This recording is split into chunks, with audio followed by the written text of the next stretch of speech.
Bonjour à tous, bienvenue pour ce tirage de la semaine du 27 juillet au 2 août avec un grand changement depuis le 26 juillet pour les personnes sensibles aux énergies, à l'astrologie. On a un changement de direction au niveau de nos nœuds lunaires, entre l'axe nord et l'axe sud, ce qui nous amène à passer du besoin de reconnaissance à une contribution plus authentique, plus collective. Donc, de passer de nos qualités personnelles pour contribuer à une évolution plus collective. Mettre au service du collectif nos qualités et notre appel intérieur.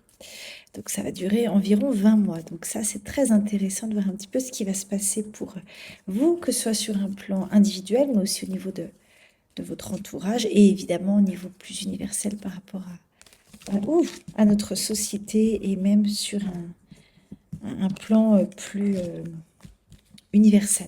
Alors, je vais tomber tout mon jeu. Donc, je suis Marion Magdela, docteur en psychologie, et je vous accompagne pour ce tirage en utilisant donc l'oracle des chakras et en finissant avec une petite pensée positive des chakras. L'idée étant d'aller voir votre enfant intérieur, ce qu'il vit, quels sont ses besoins et quelle va être l'énergie qui va l'intégrer.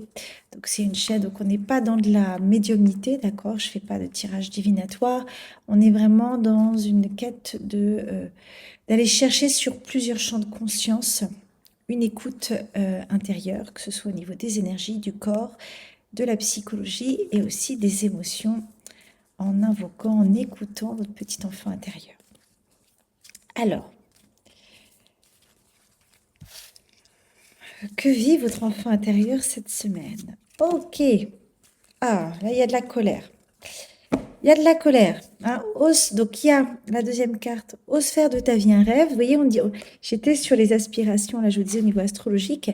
Il y a une part de nous, et si vous reprenez un peu les tirages des dernières semaines, je vous ai beaucoup parlé d'intuition, d'appel de votre âme, de sortir du cadre, de sortir un peu du protocole et de faire de votre vie quelque chose qui vibre à travers ce que votre âme a profondément envie d'exprimer. Donc, ose faire de ta vie un rêve, c'est-à-dire vraiment de pouvoir aller à l'intérieur de vos aspirations et de voir quelle est la justesse de ce que vous avez envie de voir. Le rêve, encore une fois, c'est à partir d'un désir profond. Ce que je peux rêver d'avoir...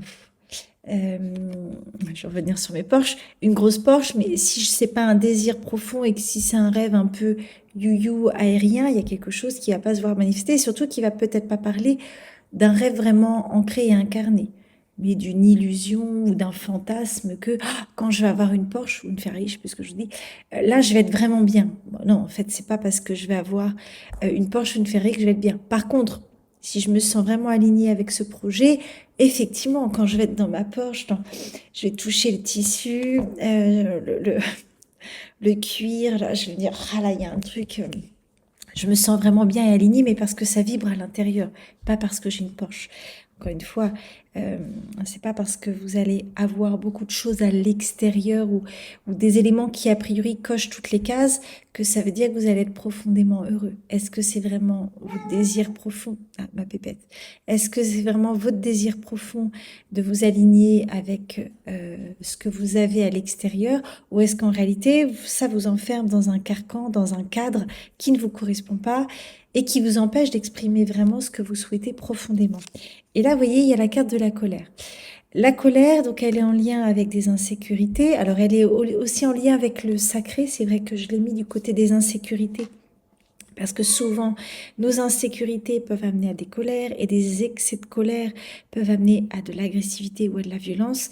Hein, quand une personne commet des actes de violence ou de l'agressivité, souvent derrière il y a une peur, une insécurité ou de la tristesse. Mais souvent cette tristesse parle aussi d'une insécurité.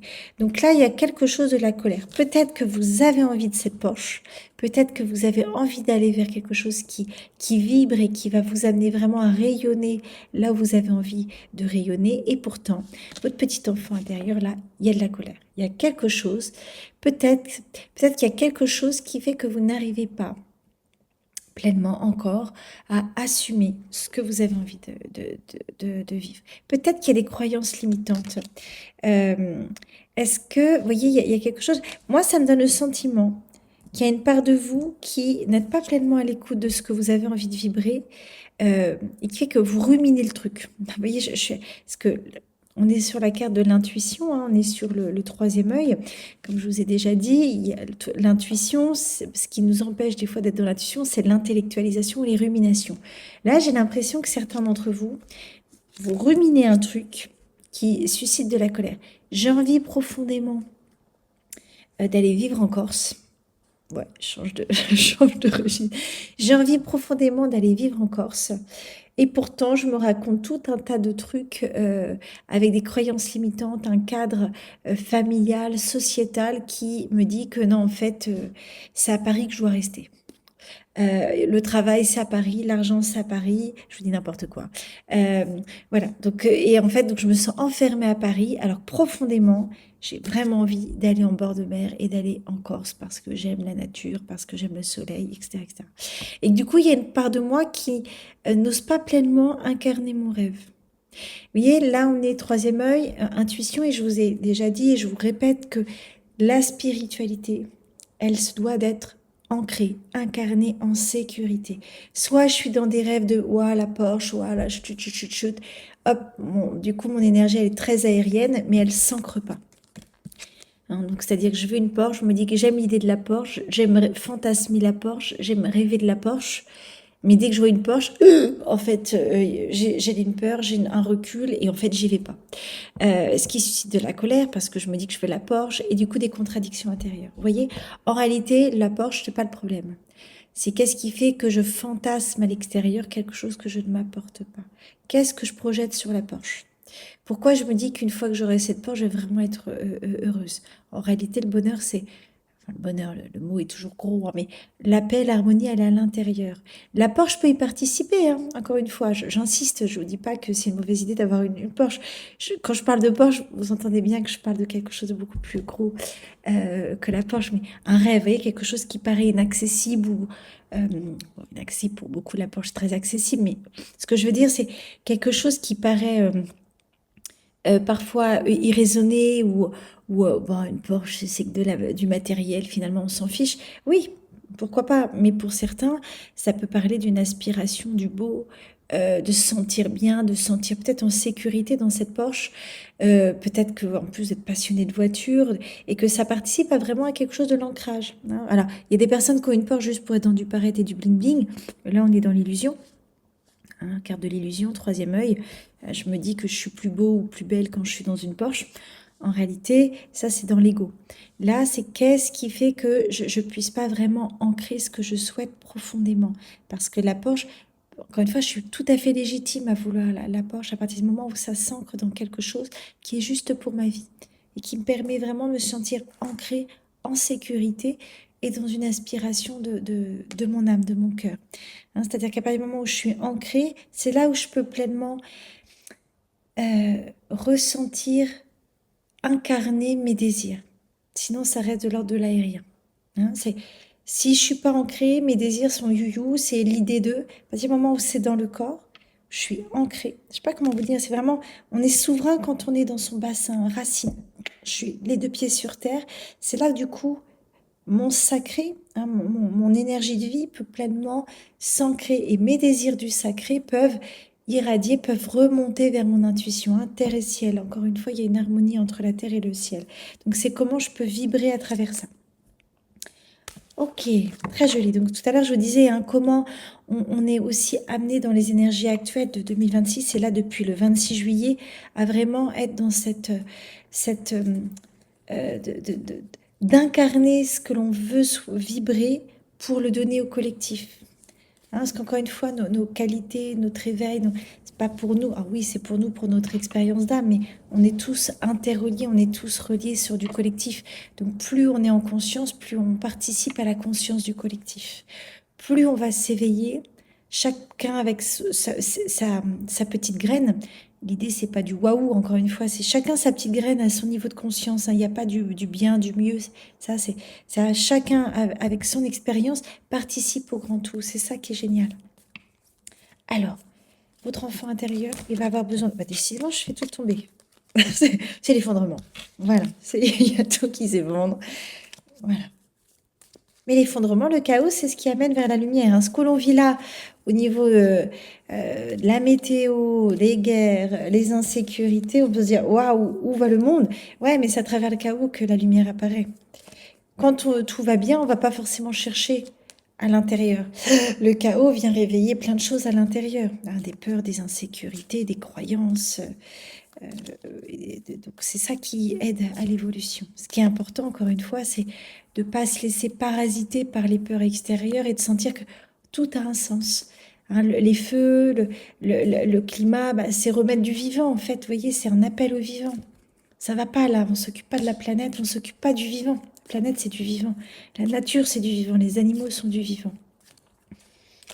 Ok. J'ai beaucoup remué ce jeu. Et là, bingo. Pam, boum, boum. Allez, on est vraiment sur quelque chose de spirituel. Hein, je vous disais, tout... tu te sens connecté à la vie. Et ouais, hein, ça fait exactement le lien à ce que je vous disais. On est connecté à la vie. Donc la météo, les feux, le soleil, il y a une énergie très forte, hein, de feu, de puissance. L'été, l'énergie du lion qui arrive, hein, les inversions lunaires. Là, on est sur le Verseau et le lion. Je suis pas astrologue, je vais pas vous, et je suis pas là pour ça, donc je vais pas vous rentrer dans tout ça. Mais il y a un sens vraiment. Le Verseau, c'est l'utopie, le collectif, pas l'utopie, le visionnaire, pardon. Le lion, le rayonnement. D'accord? Donc le soleil. Donc là, tout est énergie. Tout est énergie et on est tous interreliés. Ce que je vous disais, toute prise de conscience individuelle, toute petite graine permet vraiment de changer le collectif. Donc oui, il y a des insécurités. Oui, il y a la météo. Oui, il y a plein de choses qui nous rappellent au vivant. Eh, on est vivant. Attention, les robots, l'IA. Vous voyez, c'est comme si on nous ramenait au vivant. On nous ramenait à cette dimension spirituelle. On est ancré dans la matière, mais avec cette dimension spirituelle. C'est une expérience spirituelle. Avoir une Porsche et incarner le rêve de la Porsche, si c'est pas ancré et si ça ne répond pas à une aspiration profonde, votre Porsche, en fait, juste elle va rester dans le garage où vous n'allez pas être heureux avec cette Porsche. Par contre, quand je suis à un endroit, je suis dans ma Porsche parce que vraiment, je sens que c'est quelque chose qui vibre profond. Du coup, je vais, de par ce que je vais irradier, de par mon rayonnement intérieur, ma conscience, quand je vais être dans cette Porsche, je vais être dans une énergie de joie, d'amour, et c'est ça qui va faire que ma conscience va s'étendre. Et du coup, ma conscience qui s'étend va permettre d'avoir un impact sur du collectif. D'accord? Nos pensées sont des énergies. Ce que l'on vibre, c'est une énergie. Nos comportements ont une énergie. Tout est énergie. Ok, on est tous interreliés. C'est beau. Beau, très cohérent en plus avec l'énergie de ce qui se passe là depuis le 26 juillet. Vraiment dans ce changement de cap universel. Très très beau. Ok. Alors, l'énergie d'intégration. L'énergie d'intégration du sacré, libère ta culpabilité. Énergie du sacré, c'est là où il y a mes désirs, il y a mes passions, il y a mon élan de vie, mon petit enfant intérieur, il y a les émotions, il y a tout ça dans mon sacré. Le sacré, c'est la vie, c'est l'énergie de vie, d'accord? C'est là où il y a mon élan de vie. Parfois, notre élan de vie, nos rêves sont bloqués par de la culpabilité. Et cette culpabilité, bah ouais, elle est source de colère. J'arrive pas à aller là où j'arrive pas à quitter Paris alors que je rêve d'aller en Corse. Est-ce que je me sens coupable pour ma famille? Je me sens coupable de m'éloigner de mes enfants parce qu'eux, ils vont rester avec leur mère ou leur père à Paris. Je vous dis vraiment n'importe quoi. Je me sens coupable de quitter mon travail parce que je suis investie auprès de mes collègues, je les aime bien. Je me sens coupable parce que j'ai l'impression d'être déloyale envers ma famille parce qu'ils m'ont payé des études et que je peux quand même pas tout quitter sur un coup de tête. C'est pas un coup de tête, c'est un élan du cœur. Mais vous voyez, encore une fois, ce qu'on peut se raconter. Voilà, je me sens coupable. Ce qui est très intéressant, c'est que je vais faire là euh, aujourd'hui, j'avais prévu dans mon petit timing de faire une vidéo, pardon, sur la culpabilité. Donc, vous voyez, ça va rentrer dans l'énergie. J'ai pas réussi à la faire la semaine dernière. Et donc, développe ta culpabilité. Je vais en dire un. Non, pas du tout développe, pardon. Libère ta culpabilité. Tout va bien. Et développe ton empathie. Je reviens sur la notion d'amour. La semaine dernière, on était beaucoup sur cette énergie d'amour de soi. Ok, ouais, je suis en colère. Oui, je me sens coupable et j'arrive pas à exprimer ce que profondément j'ai envie d'exprimer, ce que profondément j'ai envie d'incarner dans ma vie. C'est ok. Je suis à l'écoute. J'apprends à être doux avec moi-même. Ça appartient à mon histoire. Si c'était si facile, je le ferais. C'est que là, voilà, il y a une part de moi qui reste blessée, qui se sent coupable, qui se sent attachée à de la loyauté inconsciente. Je sais pas pourquoi c'est ça qui me vient, hein. C'est comme s'il y a vraiment une part de vous, vous êtes attaché à des croyances, à une loyauté. J'ai envie de partir de ça. J'ai appris à me connecter à Dieu, à croire que la religion, non, je fais un petit clin d'œil à une personne qui m'a demandé de parler aussi de ça, hein. Je suis attachée à une religion. Depuis que je suis petit, on m'a dit qu'il fallait prier, qu'il fallait croire en un Dieu, croire en des rituels, etc. Et en fait, là, je me rends compte que, bah non, ça correspond pas du tout à mes aspirations et qu'en fait, dans certaines religions, il peut y avoir des excès, il peut y avoir un enfermement et que derrière euh, ce qui est appelé la foi, en fait, sont des croyances pour nous enfermer dans des schémas, dans des rituels qui en réalité parlent pas du tout de Dieu, qui parlent pas du tout d'une énergie universelle, mais qui parlent au contraire d'un pouvoir de l'homme, l'homme avec un grand H, mais souvent petit H, hein, souvent du masculin, hein, qui ont du pouvoir dans les religions. Non, et je crois que c'est dans toutes les religions. Donc du coup, dans toutes les religions, dans le sens où souvent c'est l'homme qui est mis qui sont rabbins, prêtres ou imams, bref, hein, souvent plutôt des hommes. Donc du coup, évidemment que parfois, pas dans toutes, évidemment, je suis pas en train de parler je parle de certaines religions qui peuvent parfois être dans des excès où on n'est plus vraiment dans des religions, mais dans des sectes, où on peut rentrer dans un côté un peu sectaire, où il y a une prise de pouvoir sur les personnes, sur le corps des personnes, où on leur impose des rituels, et du coup, ça vient réveiller de la culpabilité. Si je fais pas ce qui est dit dans tel texte, que ce soit dans la Bible, le Coran, la Torah, ou dans le bouddhisme, hein, là, et puis peut-être tout un tas d'autres religions, encore une fois, là, je prends celles qui me viennent, mais voilà, il peut y avoir de la culpabilité. Il y a une part de moi qui sent que c'est pas du tout mon aspiration et que le sens de ma vie est connecté à plus haut, à Dieu, au divin, à l'universel, et qu'en vrai, les textes, les croyances, il y a quelque chose qui déforme la parole de Dieu et qui enferme dans des codes. Encore une fois, à une certaine époque, les religions, c'était aussi une manière de faire société à travers des religions, à travers des rites, etc. Donc là, il y a quelque chose qui fait que, en fait, j'ai appris à culpabiliser si je ne fais pas. Aujourd'hui, je veux sortir de ça et donner plus de sens et plus de cohérence à ma vie, établir des rêves, être vraiment dans quelque chose qui me parle et qui parle de, de ce que j'ai envie d'incarner, de vivre dans cette vie. Mais malgré tout, il y a une part de moi qui reste attachée à ma culpabilité, à des loyautés inconscientes. J'ai beau savoir dans ma tête que c'est plus juste, il y a beau y avoir une part de moi qui le ressent, mon petit enfant intérieur qui a grandi dans une famille, qui est attaché à ses croyances, du coup ressent de la culpabilité à se sortir de ça. Il y a comme une loyauté inconsciente à sortir du cadre, à sortir de ce qu'on vous a appris. Donc s'il vous plaît, je vais voir mon petit enfant intérieur, je me connecte à son cœur, même si j'arrive pas à le ressentir et même si j'arrive pas à l'aimer pleinement, parce que c'est un chemin, d'accord? En tout cas, je pose cette intention de lui envoyer de l'amour. Et c'est ok, j'accueille sa culpabilité. La culpabilité, souvent, parle plus de nos petits-enfants intérieurs qui ont été victimes et qui n'ont pas été reconnus comme victimes et à qui on a fait croire qu'ils étaient coupables de tout. D'accord? Ce qui fait qu'en tant que grand, je sais que je ne suis pas coupable, mais une part de moi se sent quand même coupable.